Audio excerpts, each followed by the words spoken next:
주의 말씀은 내 발의 등이요 내 길의 빛이니이다. 아멘.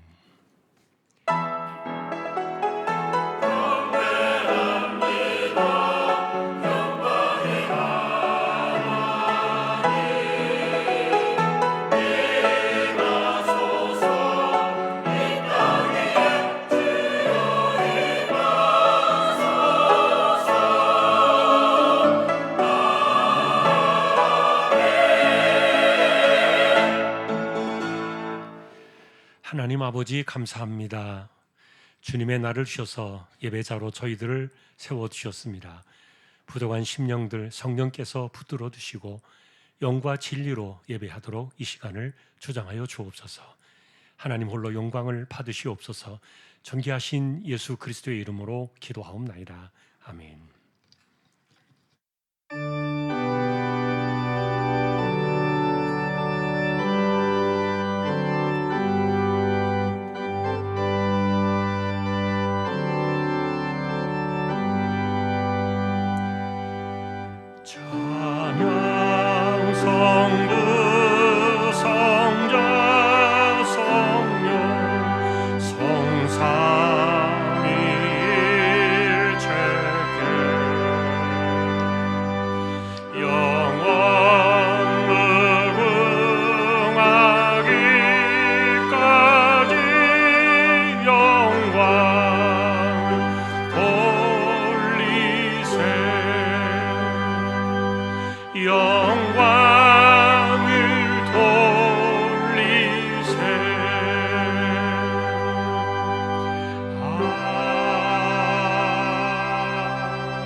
전능하사 천지를 만드신 하나님 아버지를 내가 믿사오며 그 외아들 우리 주 예수 그리스도를 믿사오니 이는 성령으로 잉태하사 동정녀 마리아에게 나시고 본디오 빌라도에게 고난을 받으사 십자가에 못 박혀 죽으시고 장사한 지 사흘 만에 죽은 자 가운데서 다시 살아나시며 하늘에 오르사 전능하신 하나님 우편에 앉아 계시다가 저리로서 산 자와 죽은 자를 심판하러 오시리라.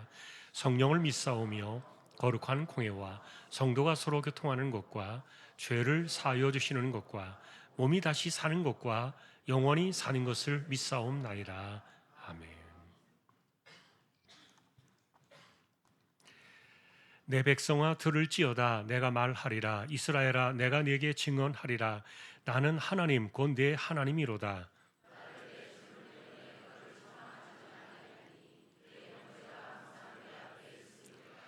내가 내 집에서 수소나 내 우리에서 순념소를 가져가지 아니하리니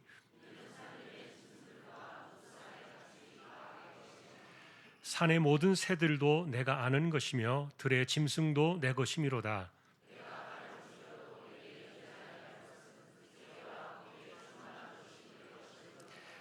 내가 수소의 고기를 먹으며 염소의 피를 마시겠느냐?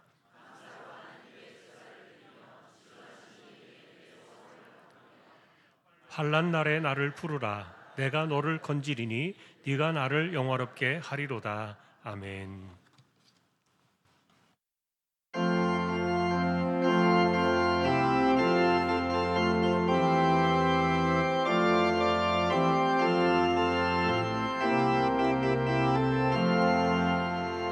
나 이제 주님의 새 생명 얻은 놈 옛것은 지나고 새 사람이로다.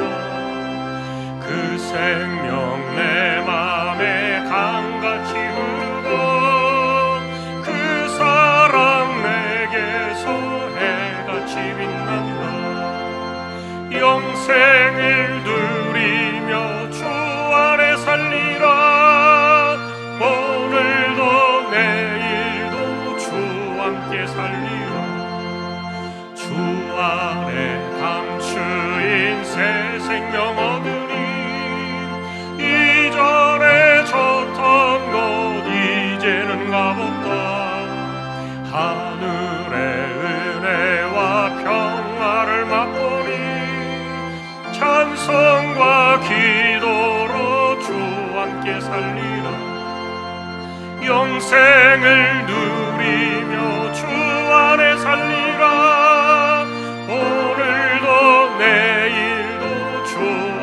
살리라. 산천도 초목도 새 것이 되었고 죄인도 원수도 친구로 변한다. 새 생명 얻은 자 영생을 누리니 주님을 모신 만세 아무리로다. 영생을 누리며 주 안에 살리라. 오늘도 내일도 주 함께 살리라. 주 따라가는 길 험하고 멀어도 찬송을 부르며 뒤따라가리라. 나 주를 모시고 영원히 살리라. 날마다 섬기며 주 함께 살리라. 영생을 누리며 주 안에 살리라. 오늘도 내일도 주 함께 살리라. 우리의 힘이 되시는 참 좋으신 아버지 하나님, 하나님을 사랑하는 아름다움들이 여기에 모여 영과 진리로 하나님 앞에 예배드리기를 간절히 소망합니다. 우리의 예배를 받아 주시옵소서. 하나님 아버지, 지난 한 주간도 상대방의 처지에서, 형편에서 생각하지 못하고 이해하지 못하고 내 소견에 오른 대로 우리의 자신들을 살았다면 이 시간 머리 숙여 하나님 앞에 우리의 연약함과 우리의 부족함을 하나님 앞에 고백하오니 우리의 연약함을 하나님 용서하여 주옵시고 우리의 어리석음들을 용서하여 주시기를 원합니다. 그리하여서 이 시간에 한교수 담임 목사님을 통하여 우리에게 주시는 생명의 말씀을 통해서 우리가 다시 한번 하나님 앞에 더 가까이 나가게 하시고 예수의 세상을 가슴에 품고 살아가는 사람답게 많은 사람들을 우리가 품어낼 줄 아는 그런 하나님의 거룩한 백성들의 삶이 될 수 있도록 은혜와 복을 더하게 하여 주시옵소서. 하나님 아버지, 벌써 우리가 올 한 해 반을 이르게 살았습니다. 지나온 삶의 시간들을 돌아볼 때에 올 한 해 우리에게 주셨던 말씀과 같이 과연 말씀이 내 삶이 되었는지 우리가 하나님 앞에 냉정하게 우리의 자신을 살펴보게 하여 주옵소서. 그저 우리의 입술로만, 공수표로만 하늘에 띄어버린 것이 아닌지 우리가 다시 한번 살펴보게 하여 주옵시고, 남은 우리 하반기의 삶에는 전반기와 같은 우리의 잘못된 삶을 다시 하나님 전체를 밟지 아니하는 좀 더 우리가 성숙하고 하나님의 말씀이 우리의 삶에 열매가 맺혀져 가는 그런 삶의 자리에 서 나가는 남은 시간들이 하나님 될 수 있도록 기도하면서 살아가는 우리 모두가 다 되게 하여 주시기를 주님 간절히 소망합니다. 아버지 하나님, 우리 몸된 주한교회는 주님이 왕이신 하나님의 교회임을 우리 스스로가 분명히 깨달아 알게 하여 주옵소서.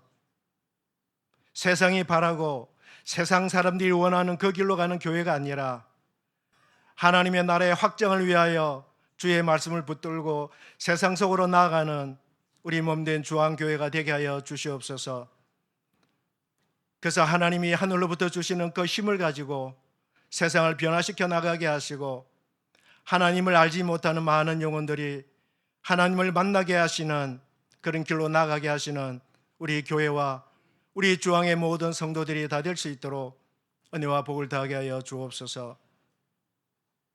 우리가 살아가고 있는 이 땅에 우리 사랑하는 주왕의 성도들이 이 세상과 맞대어서 살아나갈 때에 때로는 우리의 마음이 세상에 빼앗기고 우리의 삶의 모습이 세상 앞에 잠식당할 때가 참 많이 있지만, 그럴 때마다 우리 스스로가 내가 나약해져 있는 모습을 발견하게 되고 하나님 앞에 기도하면서도 과연 내가 기도하는 것이 무엇인가 우리 스스로가 낙담할 때가 없지 않아 많이 있는 줄 알지만, 그러나 하나님, 우리는 여호와 하나님을 생각하며 용기를 다시 한번 내어서 하나님이 우리의 길을 인도하시는 그 길을 믿음으로 나아가는 우리 주왕의 성도들 삶이 다 되게 하여 주옵소서. 그래서 하나님, 우리가 해야 할 일이 무엇이고 우리가 가야 될 길이 어떤 길인지 하나님 앞에 철저히 묻고 하나님께 아뢰어서 하나님께서 우리에게 답을 주실 때에 하나님의 말씀대로 순종하며 그 길을 나감으로 말미암아 올 한 해도 우리에게 풍성한 삶의 열매가 맺히고 기도의 응답을 누리는 우리 주왕의 모든 성도들의 삶이 되고 환경이 되게 하여 주시옵소서.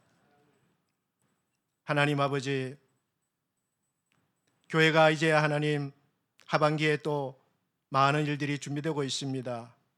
기도 없이는 우리가 하나님의 일을 하나도 감당할 수 없는 일들이 우리 앞에 놓여져 있사오니 우리는 기도하면서 하나님의 일들을 하나씩 하나씩 정복해 나가게 하시는 우리 교회의 귀한 사역들이 되게 하여 주옵소서. 먼저는 한 해 우리 교회 학교에서 진행되는 성경학교가 준비되고 있고 수련회가 준비되고 있습니다. 또한 우리 선교위원회에서 준비하고 있는 농촌 봉사들이 있습니다. 하나님, 어느 거 하나 우리가 마음 놓고 대적할 수 있는 일들이 하나도 없음을 분명히 알고 우리 모두가 합심하여 기도하면서 하나님께서 우리에게 맡겨주신 이 막중한 하나님의 나라의 확장이 된 일들을 마음껏 헤쳐나갈 수 있는 귀한 행사들이 될 수 있도록 은혜와 복을 더하게 하여 주옵소서. 하나님, 또한 특별히 올 가을에 있을 단기 선교를 위해서 기도합니다. 여러 가지로 하나님 환경이 녹록하지 아니합니다. 계획된 대로 모든 것이 진행되지 아니한다 할지라도 우리 하나님께서 하나님 나라의 확장을 위해서 나아가는 우리 단기 선교팀의 그 앞길을 하나님께서 막지 않게 하시고 열어주셔서 모든 것이 순적하게 주어진 일정들을 잘 소화하고 돌아올 수 있도록 앞으로 남은 시간들 가운데 준비하는 저희 모든 선교 사역들이 될 수 있도록 은혜와 복을 더하게 하여 주옵소서. 하나님, 하나님의 작성하심 가운데 이 나라와 이 민족의 그 길들을 하나님께서 지켜주시기를 원합니다. 또한 아버지, 흩어져서 하나님의 귀한 사역을 감당하는 우리 선교지마다 하나님의 돌보심이 있게 하시고 세우신 우리 선교사님과 가족들과 그 모든 동력자들 가운데도 하나님께서 힘을 더해 주셔서 올 한 해도 하나님이 기뻐하시는 선교의 열매를 맺어 나가게 하시는 그런 아름다운 선교지에 살게 될 수 있도록 은혜와 복을 더하게 하여 주옵소서. 오늘도 하나님 앞에 드려지는 이 모든 예배가 우리 성도들 한 분 한 분 그 마음과 손길이 담겨 있음을 우리 하나님께서 기억하여 주옵시고 모든 예배가 하나님께서 기뻐 받으시는 아름다운 예배가 될 수 있도록 우리 하나님 함께하여 주옵소서. 오늘도 우리 예배를 받아주실 하나님 앞에 감사드리고 이 모든 것을 허락하신 하나님 앞에 감사하며 존귀하신 예수 그리스도 이름으로 감사하며 간절히 기도하옵나이다. 아멘.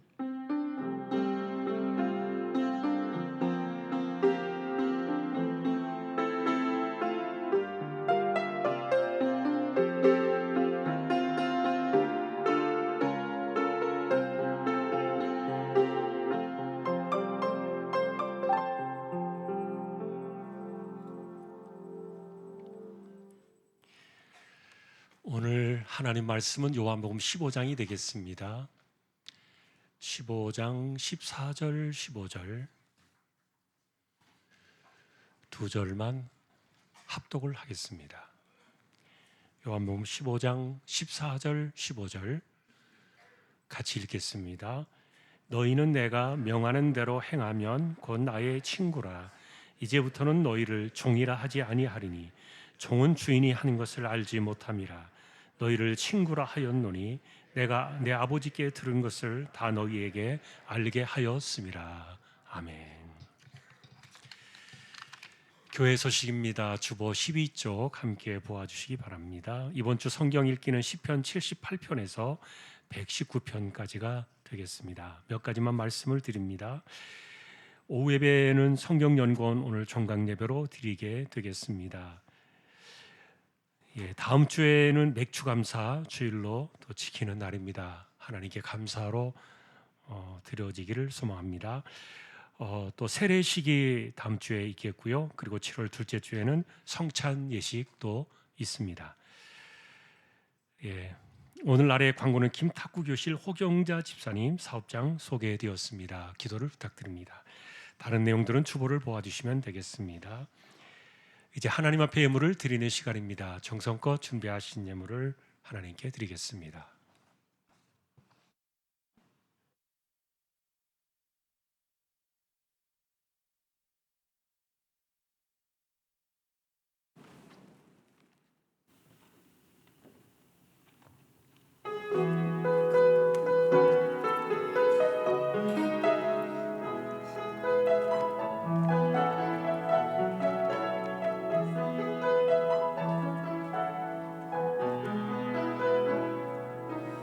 선한 능력으로 하시네 그 크신 발로 날 붙드시네 절망 속에도 흔들리지 않고 사랑하는 주 얼굴 보아리 주 선한 능력으로 하시네 그 크신 발로 날 붙드시네 절망 속에도 흔들리지 않고 사랑하는 주 얼굴 보아리 선한 능력으로 이로소리 주만 의지하는 믿음으로 우리 모내 안에 들어오시 그날 영광의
하나님 감사합니다. 칠남전도회를 세워두셨습니다. 귀한 종들을 기억해 주시고 생업과 가정과 건강 하나님께서 붙들어 주십시오. 또 자녀들도 하나님께서 권고해 주시기를 소망합니다. 믿음으로 하나님의 것을 구별하여 드렸습니다. 주일원금 10의 1조입니다. 목적을 따라 선교, 구제, 장학, 차량 보이지 않는 가운데 드려지는 낙헌 예물도 있습니다. 또 여기에 감사를 드립니다. 주님을 인격적으로 만나게 하옵소서. 주님의 은혜 안에 한 학기 학교 생활을 잘 마치게 하시니 감사합니다. 범사에 감사드립니다. 말씀에 늘 은혜 받을 수 있도록 인도하신 하나님께 감사드립니다. 우리 자녀들도 하루속히 예배 회복이 되기를 기도합니다. 한 주간도 주님의 은혜로 살게 하심을 감사합니다. 말씀이 삶이 되는 가정 되게 하시고 자녀의 삶을 붙들어 주옵소서. 할렐루야. 범사에 감사하며 감사 넘치는 귀한 가정으로 인도해 주시고 말씀 안에 바로 살며 자녀들의 기업 번창하여 앞길에 시온의 대로 활짝 열리도록 역사하여 주옵소서.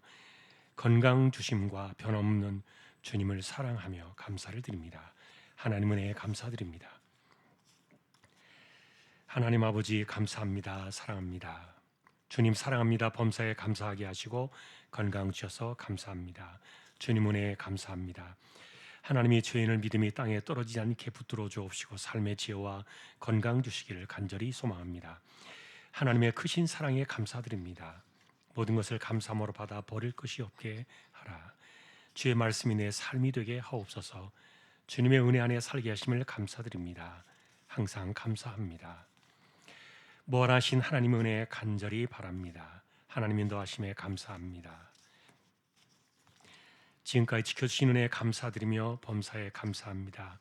삶 가운데 늘 건강 주시며 지혜롭고 복된 자녀들로 자라게 하옵소서. 가족 건강을 늘 지켜주시고 복된 길로 인도하옵소서. 늘 동행해 주시는 하나님 생일 감사드립니다. 한 주간 하나님의 은혜로 살게 하심을 감사하며 거룩한 주일 하나님 사랑 힘입어 예배드리게 하시니 감사합니다. 범사에 감사드리며 하나님께 사랑받는 믿음의 가정이 되기를 기도합니다. 하나님 은혜에 감사드립니다. 어머님의 삶을 하나님께 의탁합니다. 가정 신방 감사드립니다.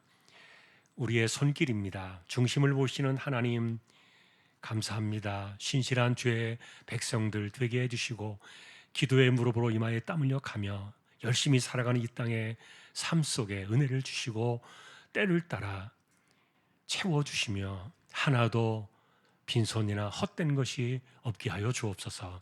존귀하신 예수님의 이름으로 감사하며 기도 올리옵나이다. 아멘.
할렐루야.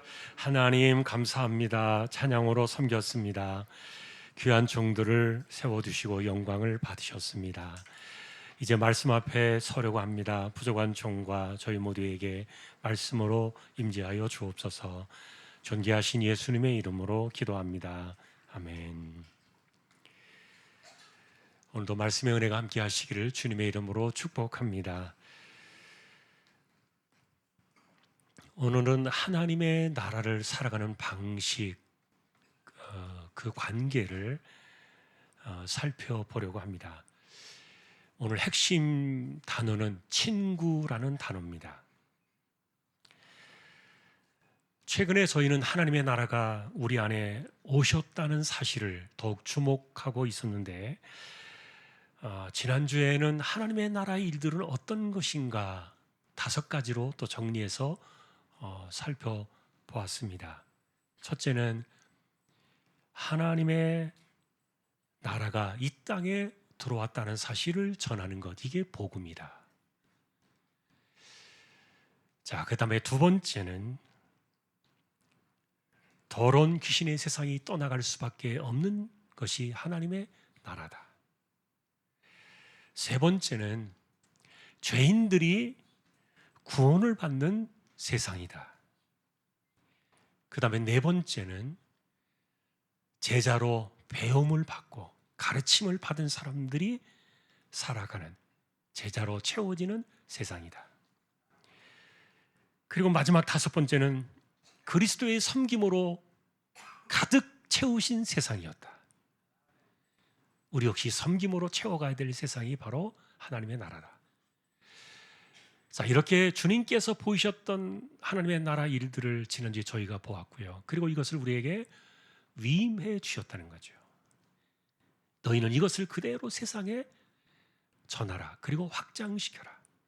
하나님 나라 확장에 대한 사명을 저희들에게 주셨던 것을 지난주에 저희가 보았던 겁니다.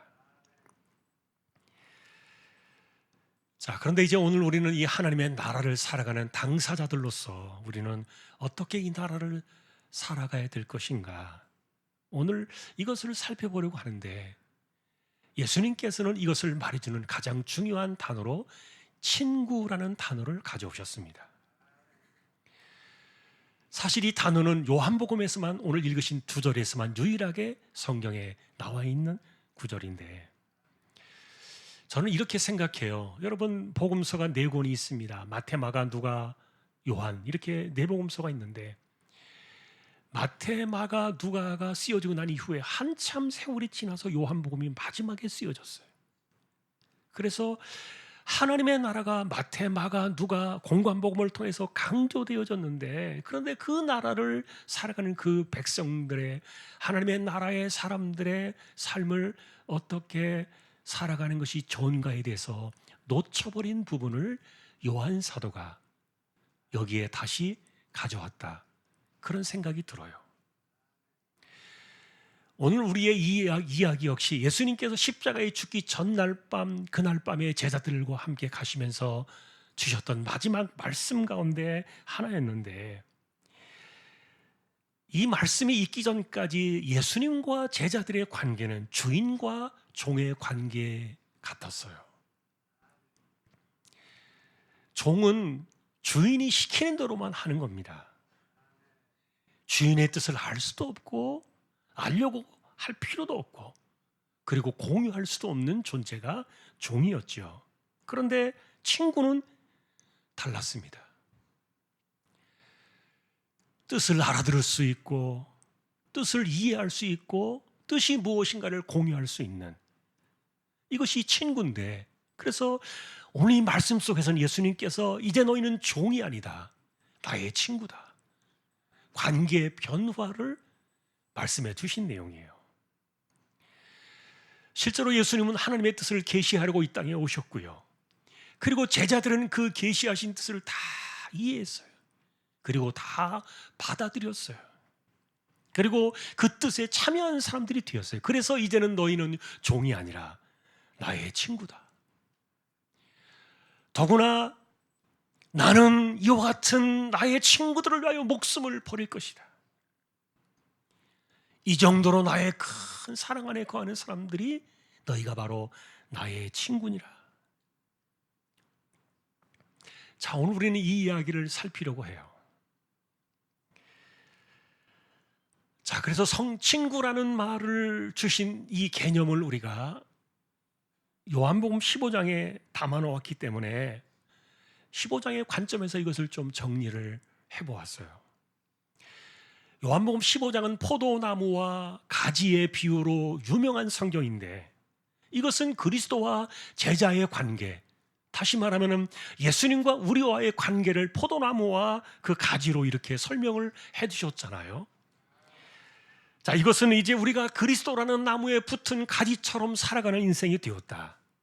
이것이 하나님 나라의 백성이 되었다는 시작을 말해주는 것인데, 예를 들면 여러분, 우리가 알고 있는 구절 가운데 영접하는 자 곧 그 이름을 믿는 자들에게는 하나님의 자녀가 되는 권세를 주셨다.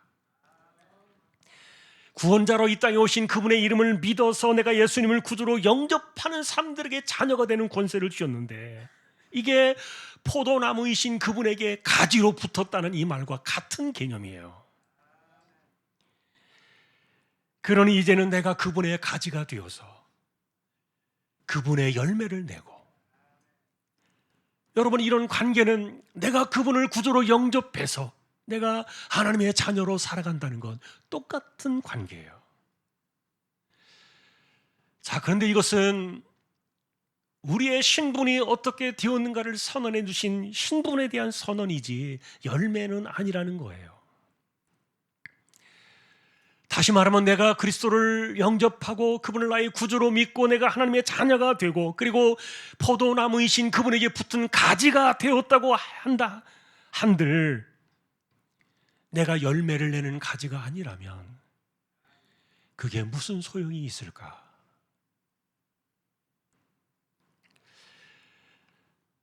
사실 성경은 한 번도 계시를 바꾸신 적이 없어요. 첨가하거나 빼신 것도 없고요. 그런데 문제는 사람이에요. 사람들이 언제나 자기의 입장에서 성경을 이랬다 저랬다 바꾸는데, 예를 들면은 예배당을 채우기만 하면, 그래서 내가 교회 생활을 잘하기만 하면은 하나님의 자녀가 되는 것은 당연하고 그분의 포도나무의 가지가 되는 것도 당연해서 내가 영생을 보장받는 것 당연한 것 아닌가, 이렇게 생각할 수도 있는데, 교회 생활이 잘못되었다는 말이 아니라 성경에서 말하는 포도나무의 그 열매가 뭐냐에 대한 의미를 우리는 내 마음대로 해석해서는 안 된다는 거예요. 왜냐하면 열매를 맺지 않는 가지는요, 아버지가 제거해 버리신다 분명히 그랬거든요. 그리고 그 가지는 밖에 버려져서 불에 던져 태워질 것이다.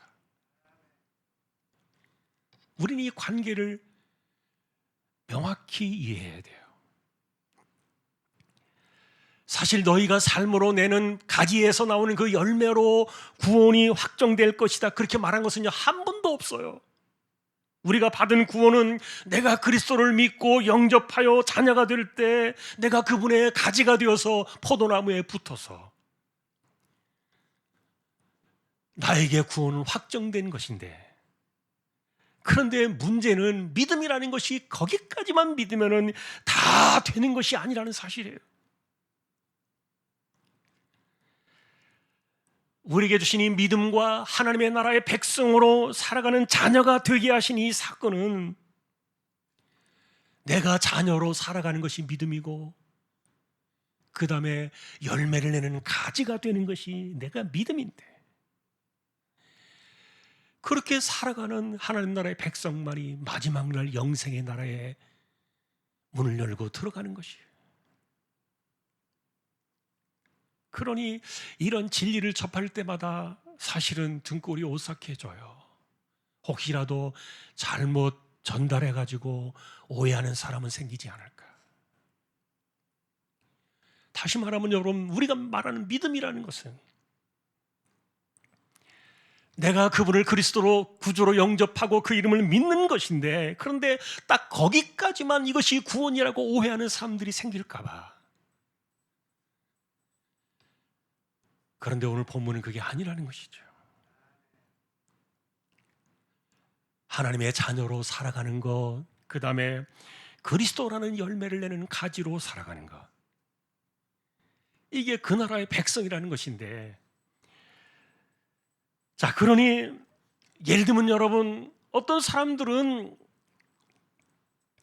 자녀가 되고 그리고 내가 이미 믿었으니까 포도나무의 가지가 된 것까지만, 여기까지만 생각하는 사람들은 내 삶을 통하여 내가 하나님의 나라를 살아가는 그것이 곧 이 가지에서 나오는 열매라는 사실을 잊어버리고 관심이 없거나 이런 진리 자체를 외면해버리는 사람들이 있는데, 이게 뭘까? 이들도 과연 그러면 온전한 믿음을 가진 것인가? 온전한 과연 구원을 얻은 것인가? 그런데 주님께서는 그런 가지는 아버지가 제거해 버리신다 그랬으니까,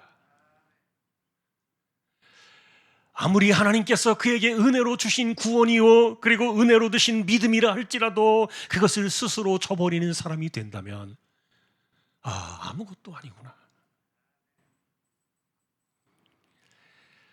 이런 점에서 예수님께서는 포도나무이신 그분에게 붙어있는 가지로서 그 열매를 내는 삶이 무엇인가를 가르쳐주기 위해서 친구라는 단어를 가져오셨던 거예요. 열매를 내며 사는 그 삶은 뭐냐? 그분과 함께 친구로 이 세상을 살아가는 것이다.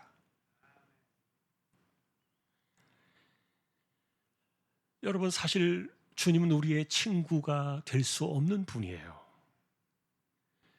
말 그대로 친구라는 동등 개념으로 예수님을 우리가 생각할 수 없는 분인데, 자, 그런데 하나님께서는 아브라함을 가리켜 말하기를 이사야서에 보니까 그는 나의 친구다 이렇게 이야기를 하셨어요. 그리고 모세를 향한 그 성경의 기록을 보니까 출애굽기 33장에는 모세를 친구처럼 하나님께서 이야기하셨다 이렇게 나와요. 자, 그렇다고 해서 이들이 진짜 하나님의 친구입니까? 아니죠. 자, 그러니 예수님께서 이제부터 너희는 나의 친구다라고 이렇게 말씀하셨던 것은 아브라함을 친구라고 하셨던 그런 개념들이나 아니면은 모세를 친구처럼 이야기하셨다는 그런 개념들, 거기다가 진짜 나는 너희의 친구다, 나의 친구로 이제 하나님의 나라를 살아가는 것이다. 자, 이것이 오늘 우리의 이제 이 본문의 이야기인데, 자, 그래서 우리가 이것을 조금 더 알기 위해서 우리의 이야기를 잠깐 한번 돌아보겠습니다. 여러분들에게 친구 하면 누가 떠오르시나요? 세상 살면서 친구라고 말할 수 있는 사람이 있느냐 없느냐? 나는 친구가 없어. 그런 분이 혹시 계실지 모르겠는데, 자, 우리가 성경적으로 생각할 때요, 본래 하나님께서는 인간을요 친구와 함께 살아가는 존재로 지으셨어요. 이것을 관계적인 존재다 이렇게 말해요. 예를 들면은 돕는 배필을 지으실 때 이렇게 말씀하십니다. 혼자 사는 것이 좋지 않기 때문에 내가 돕는 배필을 지으리라. 다시 말하면 인간은 혼자 살 수 없는 존재로 처음부터 만들어졌다는 거예요. 그러니까 사람들은 사람 안에서 살아야 돼요. 그리고 믿음도 이 사람들 속에서 생장하는 것이에요. 공동체가 없으면요 믿음이 성장할 수 없다는 말이에요. 그런데 우리가 살아가면서 진짜 친구는 어디 있을까? 왜 하나님께서는 인간들에게 친구를 붙여주셔야 했을까? 사실 우리의 삶의 모습을 보면요, 인간들은요 위로가 필요한 존재예요. 그리고 공감해주는 친구가 필요해요. 그리고 때로는 격려가 필요해요. 그런데 이런 것들을 얻을 수 있는 친구가 없다는 것은 굉장히 힘든 인생이에요. 그런데도 우리가 친구가 없기 때문에 그냥 살아가는 사람들은 마음이 메말라지고 강팍해질 수밖에 없고요, 자기의식만 강해지고 이기적일 수밖에 없고 고집 센 사람으로 변질되어져 갈 수밖에 없는 것은 친구가 없어서 그래요. 아까도 말했던 것처럼 공동체 신앙이 없으면요, 우리가 이렇게 함께 살아가는 믿음의 공동체가 없으면요, 내가 믿음을 공유할 대상이 사라지기 때문에 신앙이 허물어질 위험이 높아지는 거예요. 내가 혼자 골방에서 기도만 한다고 믿음이 크는 게 아닙니다.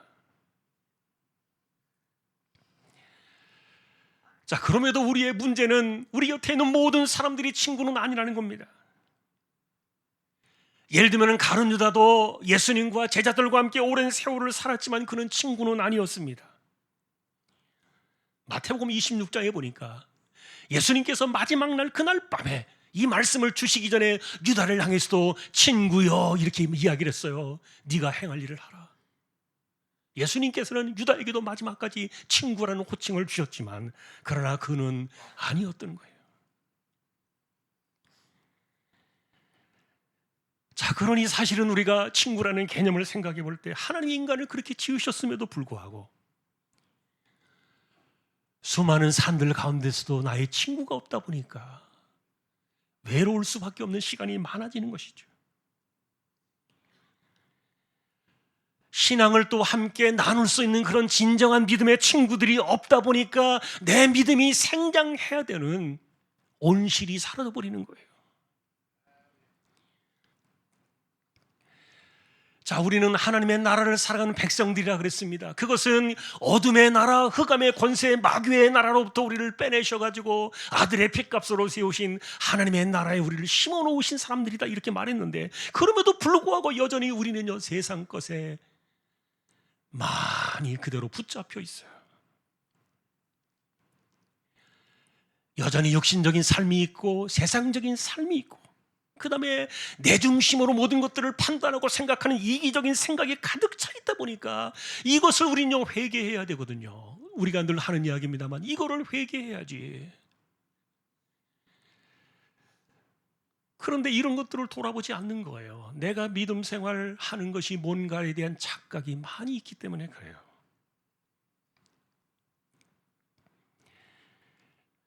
하나님께서 인간을 지으실 때 서로 함께 정말 소통을 할 수 있는 그런 관계들로 살아갈 수 있도록 만들어 주셨는데, 그런데 인간의 죄성이 이와 같은 친구와의 관계를 허물어 버렸던 것이죠. 그래서 회복되어진 하나님의 나라에서 사도 바울은 이렇게 이야기합니다. 우리는 누구냐? 함께 웃고 함께 울 수 있는 존재들이다. 함께 즐거워하고 함께 울어주는 사람이 우리 그리스도인이다 이렇게 이야기했는데, 그런데 여전히 이기적인 죄성이요 이런 것들을 막아서는 거예요. 누가 잘됐다 그러면은 시기 질투가 일어납니다. 누구에게 슬픈 일이 생기면은, 힘든 일이 생겨나면은 그 사람이 왜 그런가 자꾸만 이렇게 비판할 거리만 찾게 되어지고, 이런 인간의 죄성이 여전히 하나님의 나라에 살고 있는 우리들의 친구 관계를 허물어 버리는데, 그래서 여러분, 육신의 관계를 우리가 내던져 버리지 않는다면 온전한 친구 관계는 없다. 누가 우리의 친구가 되겠습니까? 갈등을 조장합니다. 그리고 말도 되지 않는 오해를 증폭시킵니다. 이런저런 좋지 않은 말들을 퍼뜨려서 사람들을 지치게 하고 참을성의 한계를 허물어버린 이런 일들이 친구를 찾아서 뭔가를 기대고 싶은 그런 사람들의 마음조차 다 허물어버리는 것이죠. 다시 말하면 여러분, 우리가 욥기서를 보고 있는데 욥이 그렇게 그 고통 가운데도 호소하면서 이야기했잖아요. 누가 나를 공감해 줄 것인가? 누가 나와 함께 동행해 줄 것인가? 그런 친구를 그는 기다렸지만 끝까지 그 친구들은 나타나지 않았습니다. 우린요 좋은 소리를 들어야 되는데 너무너무 나쁜 소리를 들으며 살고 있고, 칭찬과 격려가 모자란 세상인데 그러나 너무나도 꾸지름과 비판과 공격과 이런 것들에 우리는 시달리며 살아가는 세상을 살고 있는 거예요. 그러니까 사실은 이런 세상 가운데서 내가 예수를 믿고 산다 할지라도 그런 세상 속에 얽혀 있다 보니까 이 험하고 거친 소리를 혼자 듣고 견뎌야 하고, 또 때로는 원망이나 불평이나 비판만 쏟아지는 이런 소리를 감내하면서 홀로 살아내야 될 세상이 우리의 어쩌면 믿음 생활인지도 모르겠어요. 이런 세상을 잘 말해준 시가 시편 23편이라고 생각해요. 여호와는 나의 목자라는 그런 아름다운 시로 출발을 하지만 중간에 4절을 보면 이렇게 말합니다.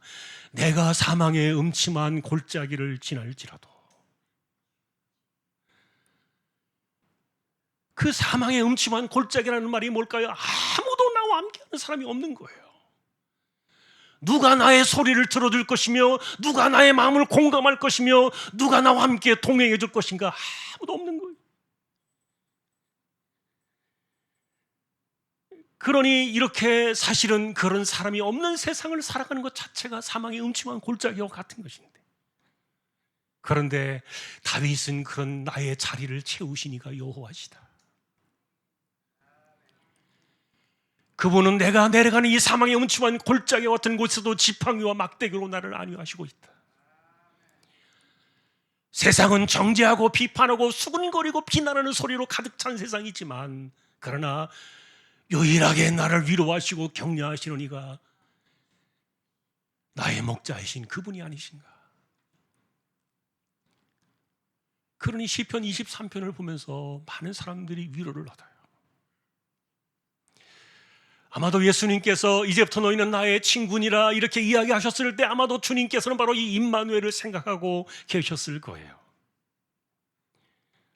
왜냐하면 여러분, 우리가 그 앞에 구절을 보시면요, 14장에 이렇게 나옵니다. 내가 이제부터 너희를 고아와 같이 영원히 버려두지 아니할 것이다. 어떻게 하겠다는 겁니까? 이제부터는 내가 진리의 영이신 또 다른 보혜사신 성령님을 너희들에게 보내서 영원히 너희와 함께하게 할 것이다. 여러분, 그래서 사람들의 문제는 사람이 없어서가 아니라 친구가 없다는 것이 사실은 더 큰 문제예요. 그러니 이런 세상 속에 주님께서는 친구라는 단어를 가지고 들어오신 거예요. 이제 하나님의 나라를 살아가야 되는 그 백성들에게, 그 자녀들에게, 포도나무의 가지로서 그 열매를 내야 되는 그들에게 내가 이제 친구로서 너희와 함께 인생을 동행해 주겠다. 자, 그 이야기가 오늘 본문 속으로 들어오는 건데, 사실 저는 이 이야기를 보면서도요, 그래, 주님만이 나의 친구가 맞아. 나의 이야기를 들어두시고 내가 무슨 소리를 해도 아무 소리 않고 다 들어두시는 분이 그분이 아니신가. 뭐 이런 점에서는 여러분 다 비슷할 거예요. 그럼에도 불구하고 우리는 몸을 가지고 살아가는 인간이기 때문에 친구가 필요해요. 저는 사실은 그 기도를 제대로 하지 못했어요. 평생에 나의 좋은 친구들이 있었으면 좋았을 텐데. 그것은 여러분, 우리가 늘 언제라도 기도를 해야 될 주제예요. 또 한편으로는 내가 누군가에게 믿음을 함께 공유해 줄 수 있는 좋은 친구가 되어야 되겠죠. 사람만을 찾을 것이 아니라 나도 역시 그렇게 되어야 되니까.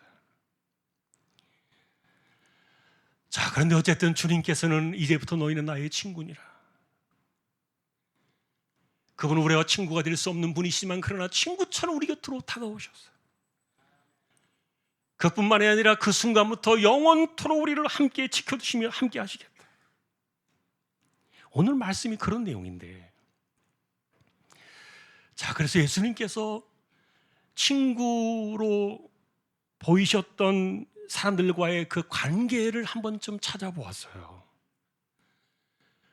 무덤에서 죽은 지 나흘 만에 돌아온 나사로라는 사람이 특별히 성경에 보면은요, 그는 예수님께 사랑하시는 친구였다 이렇게 나오는데, 그가 죽었다는 소식을 들었을 때 예수님께서 눈물까지 흘리셨어요. 유대인들은 그 눈물을 바라보면서요, 그가 얼마나 이 나사로를 사랑했는가 그 증거다 이렇게 평가를 했지만, 그러나 사실 예수님의 그 눈물은 슬픔의 눈물은 아니었습니다. 그것은요, 그 나사로를 잃어버린 사람들에 대한, 그 주변에 있는 모든 이들에 대한 아픔의 공감의 표현이었던 거예요. 다시 말하면 예수님께서는 나사로를 다시 살리실 것을 아시고 가셨잖아요.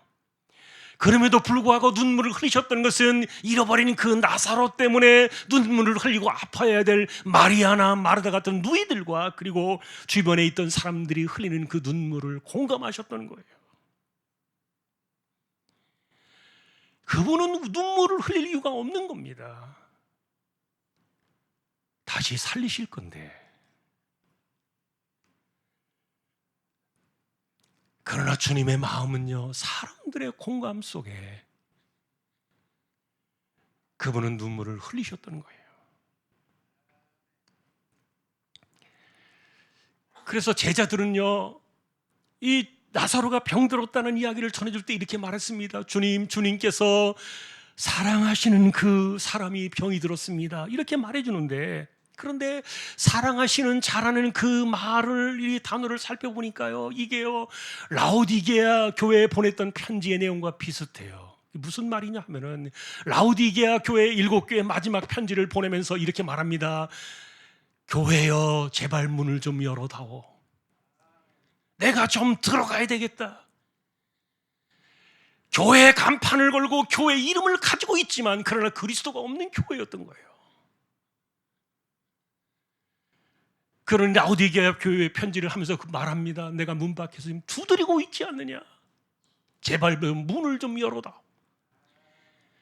내가 들어가서 너희와 함께 더불어 먹고 너희는 나와 더불어 먹어야 되지 않겠느냐. 여러분, 이게 친구의 개념이었어요. 이것을 함께 공유하던 사람들이 친구들이었고요.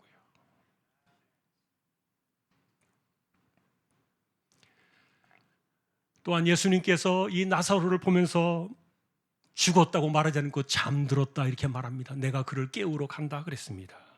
그 개념 속에는요, 부활의 그 생명까지도 보여주는 상징적인 의미가 있었는데,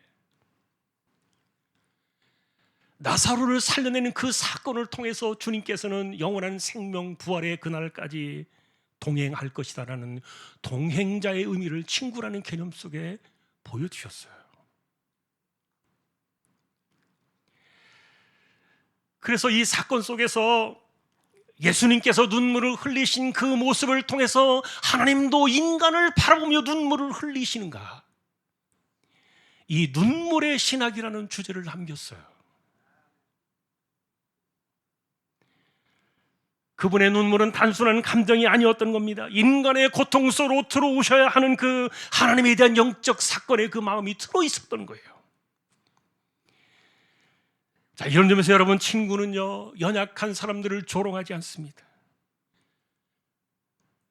그리고 허물이 있는 사람들을, 그들을 멸시하고 공격할 거리를 찾는 사람들이 아닙니다. 도리어 아픔과 연약함의 연민을 가지고 다가가는 사람들이 친구였고요. 그러다 보니까 성경에서는요, 그 당시에 예수님을 가리켜 말하기를 그는 세리와 죄인의 친구였다, 이렇게 공통적인 호칭을 붙여버렸는데, 그런데 생각해 보면은 이 세상에서 가장 공감이 필요한 사람들, 그리고 정말 친밀하게 함께 먹고 나눌 수 있는 그런 사람들, 그리고 함께 동행해 줄 수 있는 그런 사람들이 가장 필요했던 사람들은요, 바로 세리와 죄인이었을 거예요. 아무도 공감해 주는 사람이 없어요. 가까이 다가오는 사람이 없어요. 동행해 주는 사람이 없어요. 그러니 세상에서 가장 외로운 사람들이 바로 세리와 죄인들이 아니겠습니까? 그러니 세상은요, 예수님을 가리켜 말하기를 조롱을 하면서 저가 세리와 죄인의 친구가 되었다라고 그렇게 비웃었지만, 그러나 예수님께서는 그들을 친구로 기꺼이 가까이 받아주셨던 것이죠. 이런 것들이 하나님 나라의 친구였던 겁니다. 그리고 내가 이와 같은 친구로서 너희와 함께 영원히 떠나지 아니할 것이라. 보혜사 성령을 통해서 이 마지막 약속을 주셨던 거예요.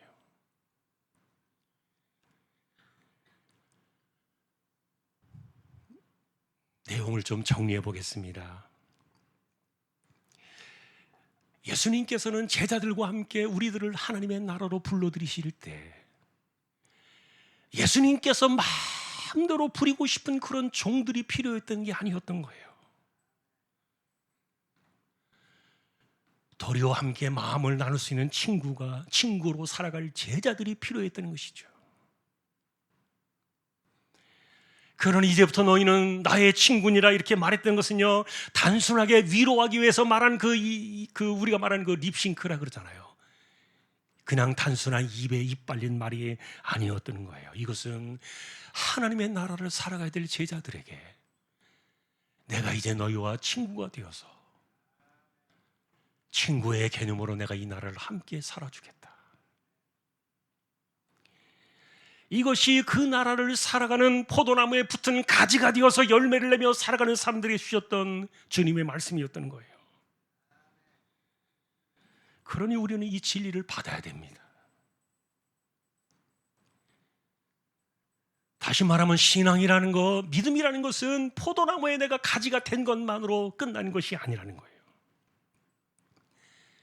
내가 그 나무에 가지가 되었으니 이제 그 나무의 가지에 열매를 내야 되는데 이것을 어떻게 내느냐? 친구이신 그분과 함께. 그래서 세리와 죄인의 친구가 되신 거예요. 말도 되지 않는 사람들을 위해서 죽으셨잖아요. 지금도 오랜 세월 수십 년을 예수 믿어서도 도무지 편하지 않는, 잘 편하고 싶어 하지 않는 그런 인생들을 위해서 죽으셨잖아요.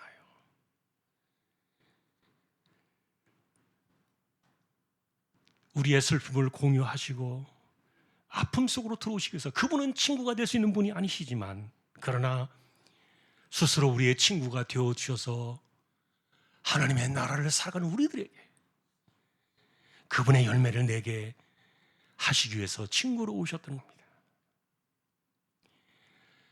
이것이 여러분 친구로 살아내는 하나님의 나라라는 오늘 주제인데요, 여기 말하는 친구로라는 이 제목은 친구가 누굽니까? 그리스도라는 말이죠. 그리스도로 살아내는 하나님의 나라, 그 이름을 친구라는 이름으로 바꾼 거예요.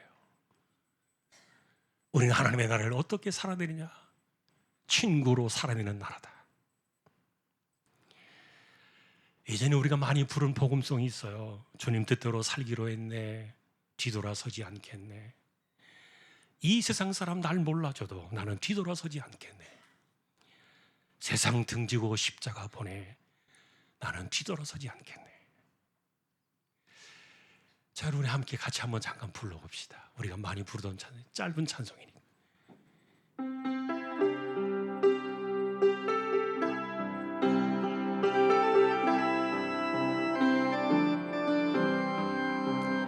주님 뜻대로 살기로 했네, 주님 뜻대로 살기로 했네, 주님 뜻대로 살기로 했네, 뒤돌아서지 않겠네.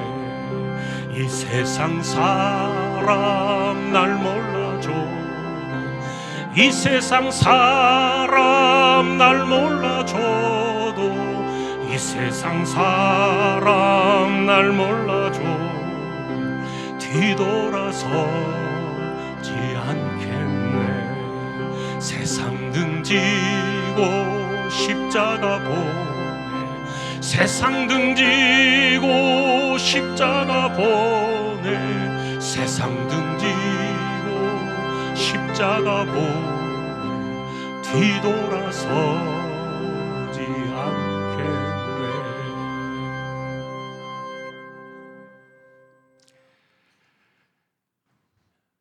광야에 출애굽한 백성들이 하나님의 가슴을 찢어 놓았던 사건들이 뭐냐면은, 나는 돌아갈 거야, 나 가고 싶어. 하나님께서 나중에 이제 오게 될 사건입니다만, 유월절 어린 양 하나님의 아들을 핏값으로 건져내신 그 출애굽의 세상을 그들은 광야 40년 동안 짓밟았습니다. 그러면서 하나님 마음을 갈기갈기 찢어놓았던 것이 뭐예요? 나는 돌아가고 싶어.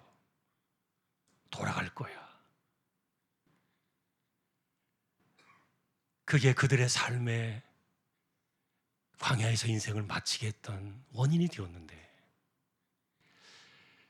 비슷하게 여러분 우리의 삶이 그래요. 나는 돌아갈 거야. 그럴 수 없어요. 우리에게 주신 핏값으로 세우신 독생자의 그 은혜와 어둠의 세상에서 우리를 꺼내셔서 이 마귀의 세상으로부터 우리를 건디셔가지고 하나님의 나라로 우리를 건져주셨는데, 나 돌아가고 싶어. 돌아갈 거야.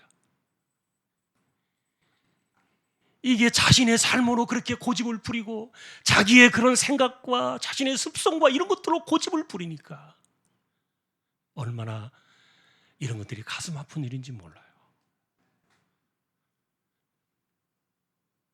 뒤돌아서지 않겠네. 그런 의미의 노래예요.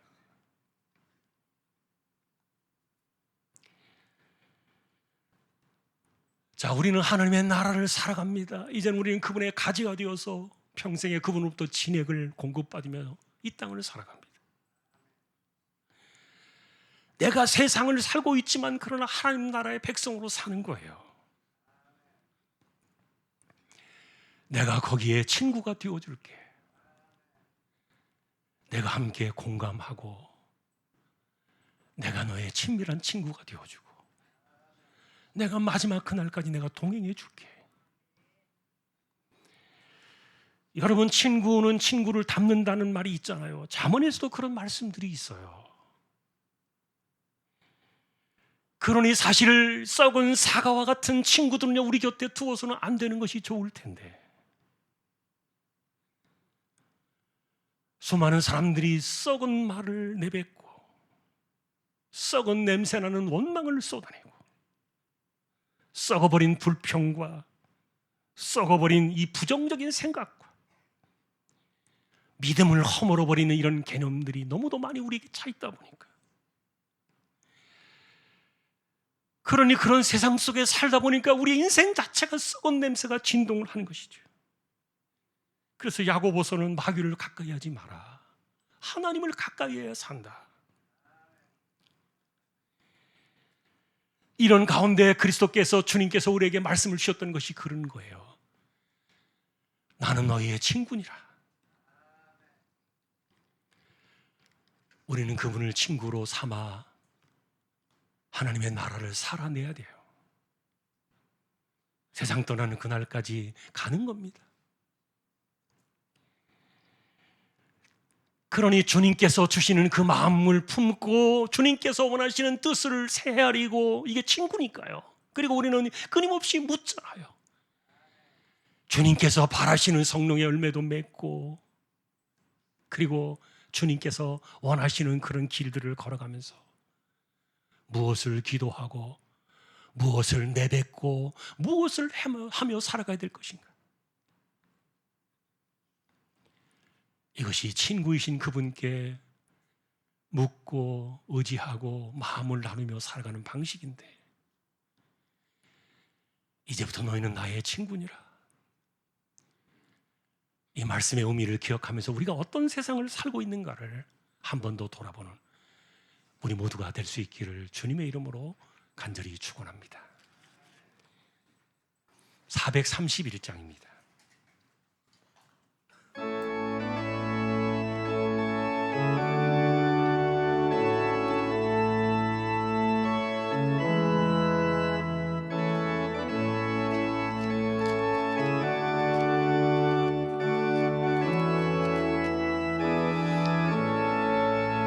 주 안에 기쁨 있네. 주 안에 살자. 주 안에 평안 있네. 주 안에 살자. 불안이 연기처럼 스며들어도 주 안에 사는 마음 기쁨 넘치네. 주 안에 사랑 있네. 주 안에 살자. 주 안에 소망 있네. 주 안에 살자. 검푸른 성난 파도 밀어 덮쳐도 주 안에 사는 마음 평안해지네. 주 안에 영생 있네. 주 안에 살자. 주 안에 천국 있네. 주 안에 살자. 불길이 지옥처럼 솟아올라도 주 안에 사는 마음 생명 넘치네. 아멘. 우리 합심해서 기도를 드립시다. 친구이신 그분과 함께 평생을 살아가는 겁니다. 하나님의 나라에 가는 그날까지 우리 곁을 지키시며 공감하시며 친밀하게 다가오시며 동행해 주시는 그분과 함께 우리는 하나님의 나라를 살아가는 것입니다. 이것이 그분의 가지가 되어서 그분의 열매를 내는 삶이고요, 이 삶이 나의 인생이 되게 하여 주옵소서. 우리가 기도를 드리고 또 이 땅을 위해서 기도할 때 새로운 정부가 하나님의 뜻을 잘 이루어가는 정부가 되어질 수 있도록 나라를 수습하고 잘 세우고 우리에게 희망을 줄 수 있는 정부가 되어지도록 기도해 주시고요. 또한 지구촌에 마지막 들려오는 전쟁의 소식들, 종말의 때가 가까웠음을 말해주고 있는데 하나님의 나라의 복음이 땅끝까지 증거되어지고 이 땅에 고통당하는 이들에게 불쌍한 긍휼히 여겨주시는 은혜를 주시도록, 또 우리 가운데 자녀들 학업의 지혜와 수험생들 그리고 청년들에게 길을 열어주시고, 또한 병든 사람들, 생사를 오가는 생명을 걸고 살아가는 암과 투병하는 분들, 가난한 사람들, 연세 많으신 분들 하나님께서 지켜주시도록 주여 한번 외치고 우리 함께 같이 통성으로 기도를 드리겠습니다. 주여, 하나님 아버지, 이 땅을 살아가고 있습니다. 마귀의 세상 흑암의 권세로부터 우리를 빼내셔서 아들의 나라의 핏값으로 세우신 그 나라의 백성이 되게 하셔서 우리를 포도나무이신 그분에게 붙은 가지가 되게 하시고 그분의 진액을 얻으며 그분의 생명을 누리며 함께 살아가도록 이 하나님의 나라의 백성으로 우리를 세워주셨습니다. 이제 너희는 나의 친구니라, 영원히 떠나지 아니하고 함께 동행하시며 또한 우리에게 공감하시며 친밀하게 다가오셔서 우리의 삶을 함께 더불어 먹고 마시기를 기뻐하시는 그분과 함께 이 하나님의 나라를 살아내는 것이 우리의 신앙임을 기억하며 믿음으로 이 땅을 살아가는 우리 모든 믿음의 사람들이 되게 하여 주옵소서. 주여, 이 나라 이 민족을 불쌍히 여겨주시고 이제 나라가 새로운 정부가 하나님의 뜻을 이루어가며 어지러운 이 세상을 홀라 수습을 하고 또 바르게 잘 세워나가며 하나님의 뜻이 이루어지는 그런 나라가 되어지도록 이 땅과 정부를 하나님께서 기억하여 주시기를 소망합니다. 세계 곳곳에 전쟁의 소식이 들려오고 있는 혼탁한 세대를 살고 있습니다. 마지막 때 종말의 때를 달려가는 이 시즌, 하나님께서 구원받을 하나님 나라의 백성들을 지켜주시고 하나님 나라가 확장되어지며 오늘도 고통 가운데 이들을 불쌍히 여겨주시기를 소망합니다. 우리 자녀들에게 학업의 지혜를 주시고 수험생들을 기억하여 주시며 청년들에게 길을 열어주셔서 하나님의 은혜 가운데 세워져가는 우리 청년들이 되게 하여 주옵소서. 우리 가운데 병든 사람들이 있습니다. 생사를 가르는 이 암과 싸워나가는 이들이 있습니다. 주께서 그들을 기억하여 주시고 능력의 손으로, 특별한 은혜의 손으로 그들을 어루만져 주셔서 이 무거운 짐상은 병상을 하나님께서 그들을 일으켜 주시고 그들을 돌려주시고 그들을 다시 한번 우리에게로 돌아올 수 있도록 은혜를 더하여 주시기를 소망합니다. 연세 많으신 분들, 가난한 사람들, 오늘도 또 하나님 앞에 마음을 토하며 기도하며 살아가는 심령들 하나님께서 함께해 주시고 은혜 위에 은혜를 더하여 주옵소서. 감사합니다. 일어나셔서 축도로 예배를 마치겠습니다.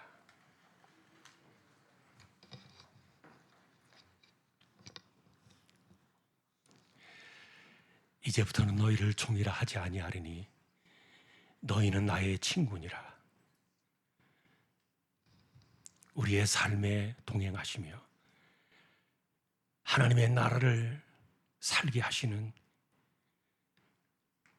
우리의 친구가 되시는 주님 예수 그리스도의 은혜와 하나님 아버지의 사랑과 성령님의 감동, 위로, 인도, 교통, 충만하심이 이제로부터 영원까지 함께 있을지어다.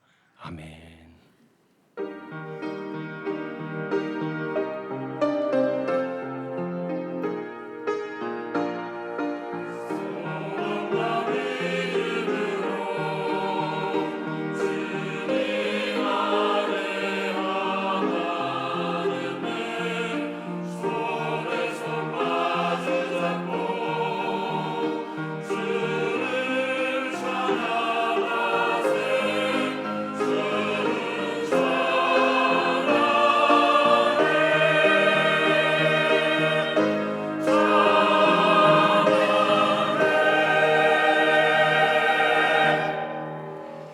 한 주 더 승리하시기를 주님의 이름으로 축복합니다.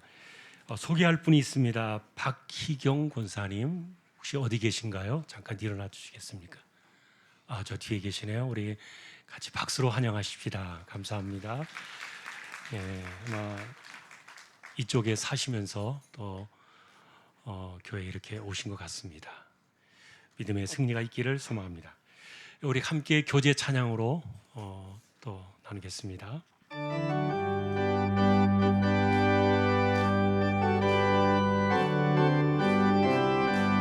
예수 안에서 우리 화목됐네.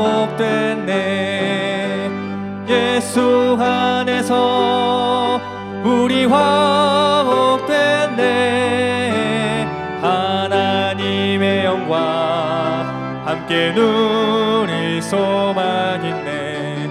예수 안에서 우리 화목됐네. 예수 안에서 우리 사랑하네. 예수 안에서 우리 사랑하네. 하나님의 영광 함께 누릴 소망 있네. 예수 안에서 우리